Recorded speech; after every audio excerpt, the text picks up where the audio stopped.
નમસ્તે મેડમ. નમસ્તે વિદ્યાર્થી મિત્રો, બેસી જાઓ.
સામાજિક વિજ્ઞાનના વિષય ખંડમાં તમારું હાર્દિક સ્વાગત છે. વિદ્યાર્થી મિત્રો, હું પહેલા મારો પરિચય આપીશ અને પછી હું તમારો પરિચય લઈશ. મારું નામ પટેલ શ્રેયાબેન યોગેશભાઈ. હું મહેસાણાથી આવું છું અને સ્વામી વિવેકાનંદ સર્વોદય બેંક એજ્યુકેશન કોલેજથી પ્રશિક્ષણાર્થી લઈશ. હવે હું તમારો પરિચય લઈશ. તમારું નામ શું છે? મારું નામ પટેલ છે. તમે ક્યાંથી આવો છો? હું રાજકોટથી આવું છું. તો વિદ્યાર્થી મિત્રો, સામાજિક વિજ્ઞાનના મહત્વના એકમમાં હું તમને એક જલિયાવાલા બાગનું એક કથન સંભળાવીશ. એ કથન તમે ધ્યાનથી સાંભળો. જલિયાવાલા બાગની હત્યાકાંડ 13 એપ્રિલ 1919ના રોજ થઈ હતી. જલિયાવાલા બાગમાં પંજાબના અમૃતસરના લોકપ્રિય નેતાઓ ડોક્ટર સત્યપાલ અને ડોક્ટર કિચુલીની ધરપકડ કરવામાં આવી હતી. તેના વિરુદ્ધમાં વૈશાખીના તહેવારના દિવસે અમૃતસરમાં જલિયાવાલા બાગમાં એક સભાનું આયોજન કરવામાં આવ્યું હતું. લશ્કરના સૈનિકોએ જનરલ ડાયર્સના ત્યાં પહોંચી ગયા હતા.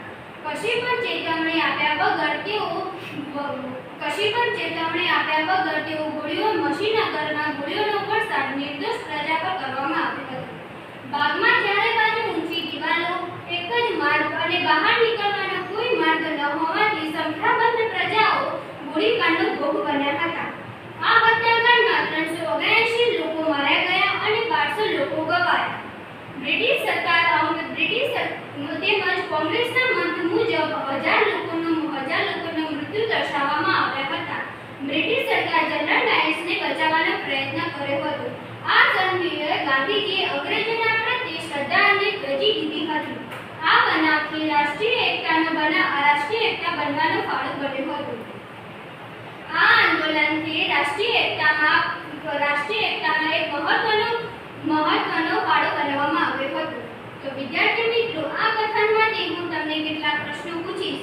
જેને આવડે તે પૂરા વાક્યમાં જવાબ આપજો. જલિયાવાલા બાગની સભા ક્યારે યોજવામાં આવી હતી? જલિયાવાલા બાગની સભા 13 એપ્રિલ 1919ના રોજ યોજાઈ. સરસ.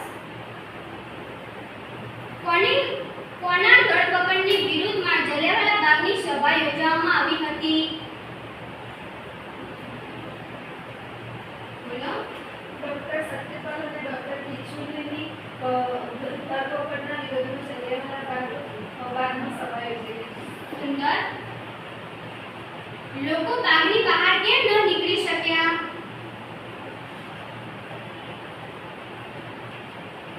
બોલો. લોકો બાગની બહાર ન નીકળી શક્યા કારણ કે બાગની ચારે બાજુની ઊંચી દીવાલ હતી અને બહાર નીકળવાનો કોઈ માર્ગ નહોતો. બરાબર. જલિયાવાલા બાગમાં હત્યાકાંડમાં કેટલા લોકો માર્યા ગયા? બોલો. જલિયાવાલા બાગમાં હત્યાકાંડમાં અંદાજે 379 લોકો માર્યા ગયા. સાચું. જલિયાવાલા બાગમાં કેટલા લોકો ગવાયા? બોલો તમે. જલિયાવાલા બાગમાં લગભગ 1200 લોકો ગવાયા. આ હત્યાકાંડમાં ભારતીય પ્રજા પર શું અસર થઈ હતી?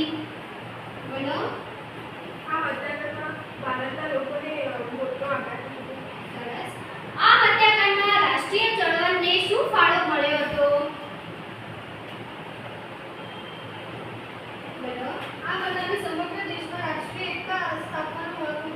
તમે તદ્દન સાચો જવાબ આપ્યો.